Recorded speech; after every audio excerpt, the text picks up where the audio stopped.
Welcome to Coach's Corner with Coach Eric Strothers. From the beautiful campus of Alabama A&M, welcome to this special edition of Coach's Corner with Eric Strothers. I'm Katina, Rankin. I'm Eric Strothers, and we got a special guest today, legendary Kenny Anderson from Fisk University. Kenny, I just want to ask you, I don't want to give you too many of your accolades, but give the listeners some of your accolades and some of the things that you're doing right now. Well, I played 14 years in the NBA from 91 to 2005. And then I went overseas and played a year when my mother passed away in 2006. She passed away and I went overseas. Came back, didn't know what I was going to do. And, I always wanted to coach. And my high school coach, Jack Curran, rest in peace, something I wanted to do, give back. And I got the job at Fisk University. I've been here for 4 years coaching these young men and just trying to build and learn. Learn how to, I say coach, because I played the game on so many levels, but coaching it can be a headache sometimes with these young men. Oh yeah. Well, Kenny, just tell us, could you just bring us up to speed about this season, this past season, and then the season that's coming up? Yeah, my last year was it was up and down. I didn't know, I was frustrated in the beginning of the year because I had some talent. We had to grow together. We got it. It seemed like we got it at the tournament time. Yeah. So it gave me a rush, to this year. Our recruiting classes and getting guys in, and the majority of coaching. I am coaching, there's a reason, and guys are graduating. I graduate 2-3 guys a year from my team, and it's been exciting. Fisk University, one of the top 4 HBCUs in the country academically. They brought me in there to try to raise the basketball, and that's what I'm in the process of doing. I got to be patient. I got to build. I've been there 4 years, and a lot of losing. But the winning cures all the losing somewhat. Yeah. Well, I could just tell by this year that from last year, your team has done a better job. Yeah. They've been better prepared, and I think you're getting a lot more experience, and you're getting a lot more good players. Because this year during the tournament time, you was playing very well. Yeah. You were playing just as well as every team in the conference. So I just take my hat off to you, and I think you're doing a very, very great job. Yeah, thank you. And listen, I pay attention to all the coaches in our conference, and I'm learning how to coach. Mm-hmm. And it's a blessing. I love doing it. I love coaching these young men. But more than that, it's about life lessons that I can give these guys, because I've been on every level. Right. So, but I love the HBCU network and what it brings to the table for our young men that I'm coaching. I love the coaches in our conference is great. So I pay attention to everything. What was it like playing against Strothers? He has the top team in the conference. So it was a learning experience for me. And like I said, I try to take some of the things that he do and put it in my program. That's what I just so the one thing is I see is discipline. I always have discipline, but discipline among his players. Yeah. I watch that, and trying to get that. I know I'm not trying, I'm doing, getting it across to my players. Right. It's this way or that way or leave, and that's what that's what you want to work with, kids that want to learn. And some kids learn the hard way. They do. So Strothers talks to you about sports. Yes. I'm news. So I'm going to get personal if you will allow me to. Yeah. I want to talk a little bit about you growing up in New York, in Queens. Tell me about that, because I believe that college recruiters started looking at you when you were in the 6th grade. Yeah. Basketball was easy. Life was hard. That's my documentary slogan. Yeah. 6th grade, I was really a big thing. Growing up in New York City, I had my mentor, Vincent Smith, who's Kenny Smith's older brother. who trains, you know, and that's my mentor, somebody I love, and he helps me out. He helped me through my coaching. So I always call him and get some information from what I'm doing, what I'm not doing. He'll give me that. So, you know, I had Jack Curran, who's a famous, legendary high school coach at Archbishop Malloy High School. So, you know, basketball, like I said, it was easy for me. But I had to, you know, coming from a dysfunctional home, growing up, drug infested, just everything. So I stayed, see, for 4 years, the Archbishop Malloy High School is a Catholic school. Had to be there. For 4 years, I was at school 7:15 a.m. to 9 at night. For 4 years, I do my homework in the library, wait for practice. We practice at 3 o'clock, and then 5, 7, I'll just talk to everybody in the locker room. It was like a family atmosphere at my high school, and it helped me greatly. And I don't know if I went somewhere else, would I be this person? I doubt it. I doubt it.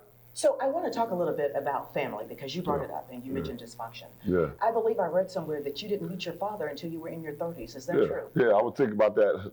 I thought about that Father's Day. Yeah. So at 30, Tell us he about it. came to a party at my mom's doing, and my mom's told me. So it was Otis Brown.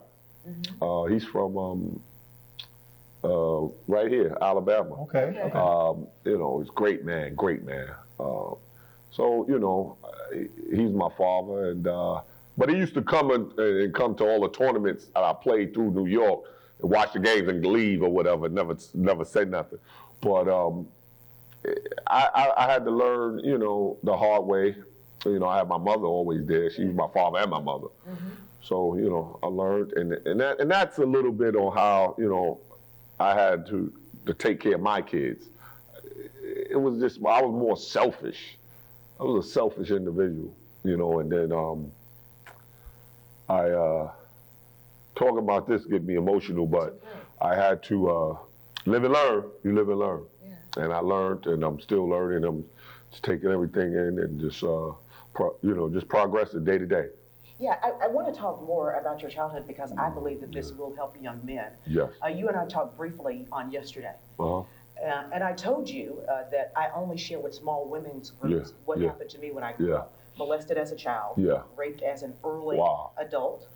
And I know that you experienced some of these growing up. Can you share with the audience what you went through? Well, you know, playing AAU basketball, you know, not I say AAU, but we, you know, playing in the rec, and I was really popular. At about 11 years old, I got molested. And this coach from Brooklyn, I'm not gonna say his name, whatever, but you know, got molested, and it bothered me, it hurt me, but I took off, like started getting all this publicity, so I just threw it under the rug. And I think that affected my life, the way I moved with my life and everything at a young, early age, and I started progressing as a star, and that's what helped me. It helped me, and it hurt me also. But you learned how to turn that pain into purpose, right? And so I'm sure that you teach your young men about that. Yeah. Share with me how you do that. Well, I don't, you know, now that my documentary is out, you know, and I tell them to watch it. I don't really broadcast what we just talked about. It's really difficult for me to sit here and talk about it. Absolutely. If my mother was living, I probably wouldn't have did it. Yeah.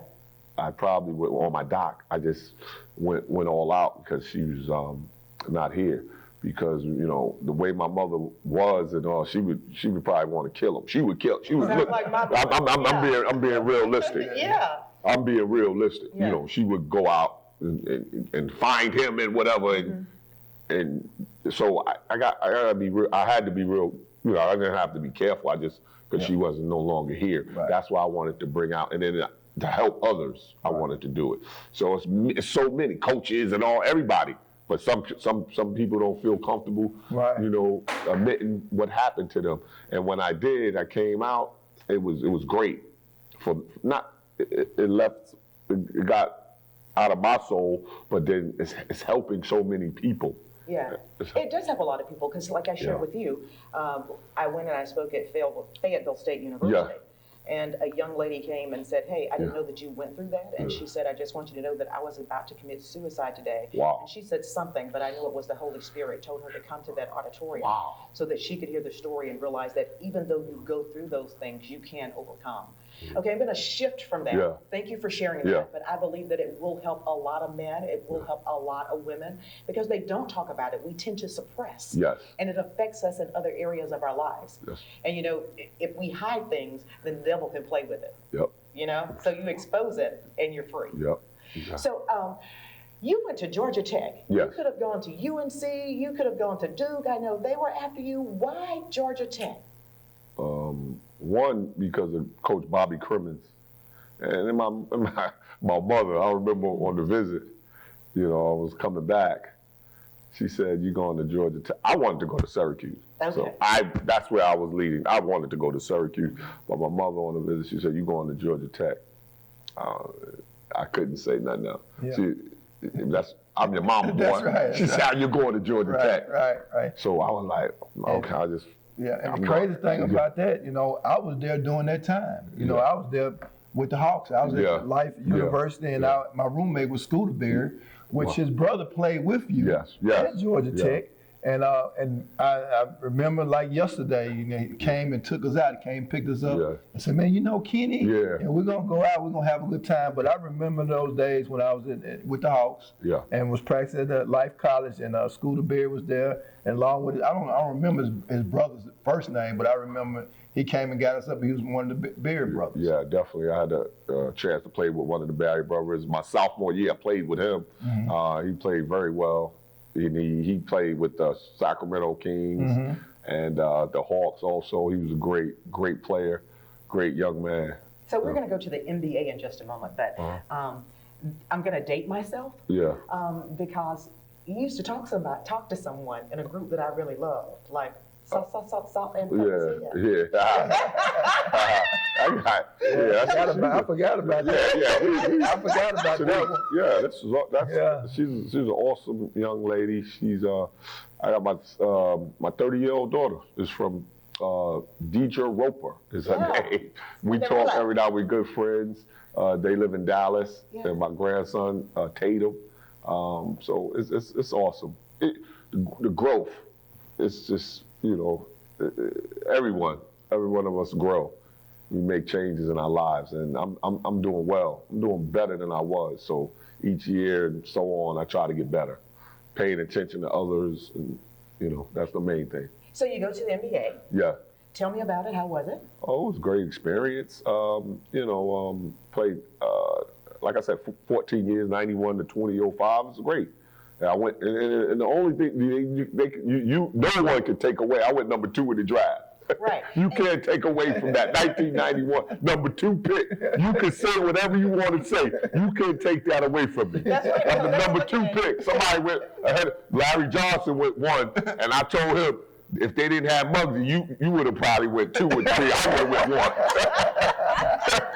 So it don't matter. And you were also in that class when they were looking at Jimmy Jackson and they were looking at Shaq, and you were like number 1 at that time. That was that was going to college though, is what I'm saying. Oh yeah. See, I did my research. Oh yeah, I was number 1 in high school. Shaq was Army brat, but I was 1, man.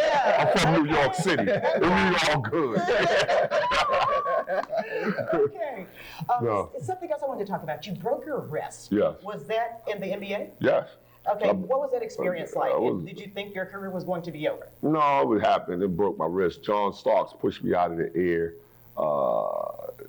We had a very good team. We was on our way, and I didn't play in that. I don't know what game was that, but it was against the Knicks. And then we played Cleveland in the playoffs, but that year we was tough.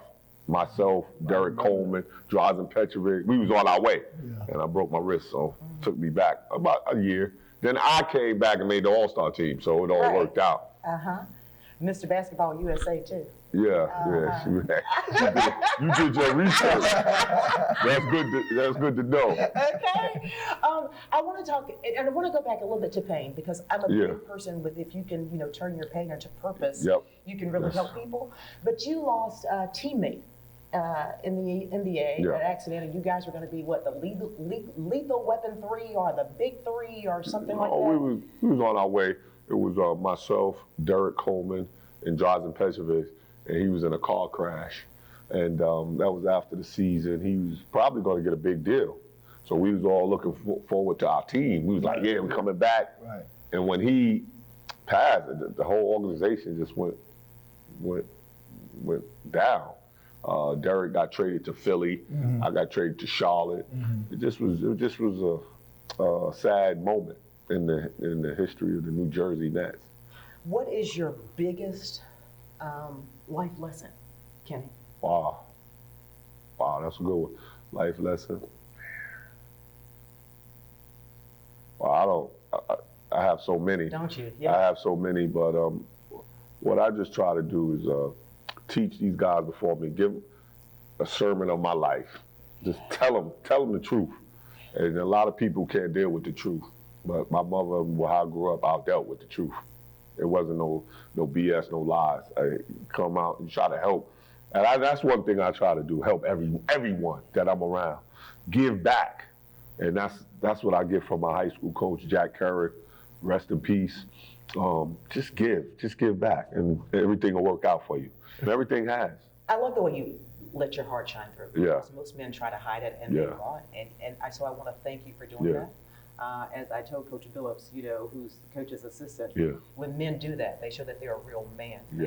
Because they go through all the feelings and they don't hide them. So I appreciate you being open. I do want to talk about this though. So Coach Strothers beat you here. What do you have for him coming up this year? I got a little better team. I'm not going to say too much. I got a better team, and he's the head of the league, and everybody's trying to go at him. So Philander is a pretty good team. Wally is a good team. It was very competitive. Our league is very competitive, and we did so good this year. We went to the semifinals in our conference. I was very happy with it. But there's steps to it, and it's coaching steps to it, playing steps to it. So I understand it. So. But I gotta beat I want to beat one. I ain't beat them yet. I ain't beat them yet. I'm like 0-8. I just want to beat them, and then we good. So you won't give away any secrets because he's sitting here. What you have? I just mess around. I don't. I'm just recruiting. What do you look for in a recruit? So I look for. First of all, my school is academically inclined. You have to do, and a lot of kids don't want to do academic. They just want to play. They think they're going to the NBA. And it's 1% that goes to the NBA. So that's and then culture. I'm building a culture over at Fisk, and it starts with me. And I got to bring these guys that fit my type of culture I'm looking for. And some of these young men do, and some don't. Some just is real selfish. And I understand it, but you go somewhere else and display that. What's your biggest strength? Communication. I think I communicate very well. That's my strength. But the X and O's, somewhat I'm getting better, but communication, I can really talk to people. Do you have a weakness? Weakness in coaching.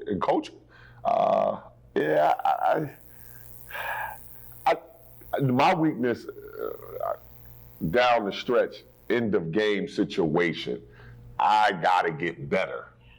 That's what I've been watching tapes. I've been doing things. I'm serious about that. In the game situation, late game situation, just being calm. I just get so excited and I lose it. and I mean for myself. So I gotta get downright calm, go over all the details of the game plan, and boom. And I gotta get better with that. And it takes time. Yeah. I've been so excited to talk to you. Yeah.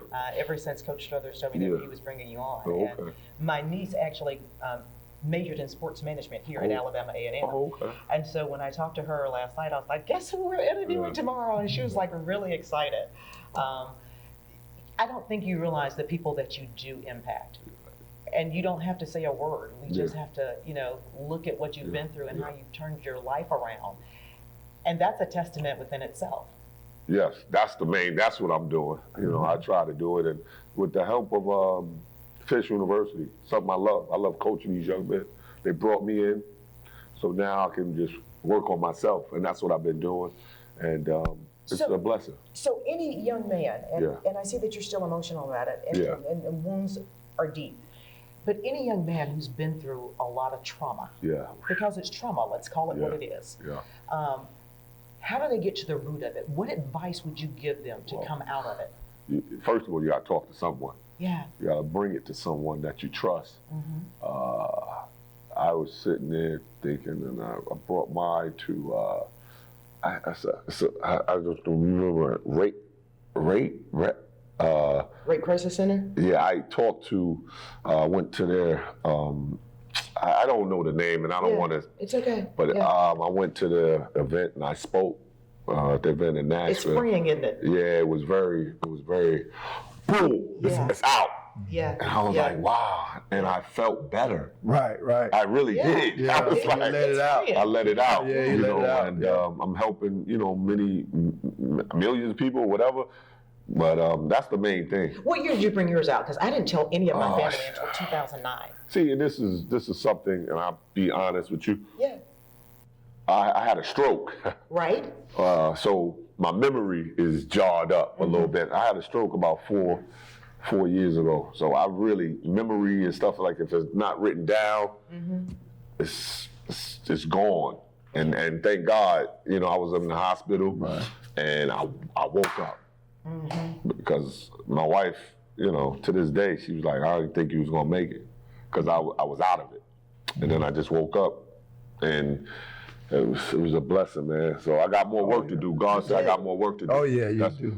More work to do, and that's what I'm doing. You my guy. We talk all the time. We talk, man. So I have two more things for you. Yeah. I always ask people if I did not ask them something that they wanted to share. So is there anything that you want to share with Coach Strothers viewers that I haven't asked you? No, just about, basketball. You asked me all the right questions, and I'm just the GCAC lead. I just want more people to pay attention to the coaches, to the players. We got a good lead. I will say this. 2 days ago, I talked to a sports reporter in New Orleans, and I was telling him that I was going to be interviewing some of the GCAC coaches, and he was like, well, why are you doing that? I was like, because people don't know about them. And he was like, well, I don't really want to say this, and I'm not going to call you out, but I'm very disappointed in you, because I always root for the underdog.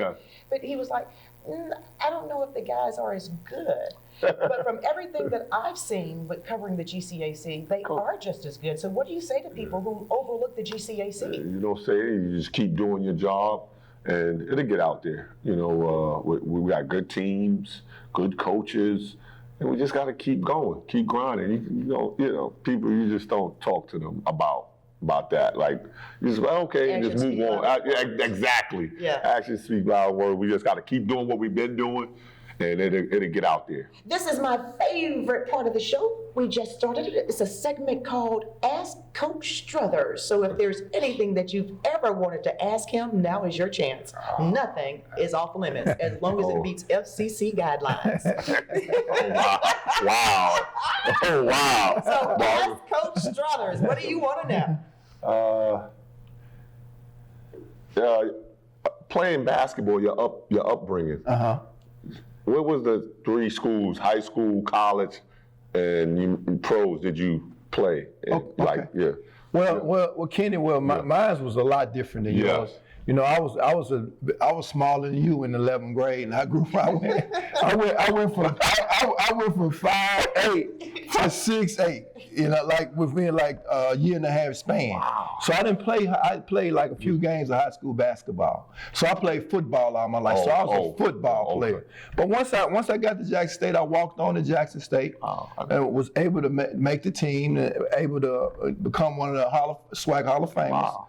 And then from there, I went to the Hawks, free agent rookie camp. You know how hard it is. 1% gets in. So, I went to the free agent camp and was there and had a good experience. And I went overseas and played a little bit. Played in Holland, and I played in Hong Kong. And those were my days playing. Then I just came back as a young coach. I started coaching in 1993.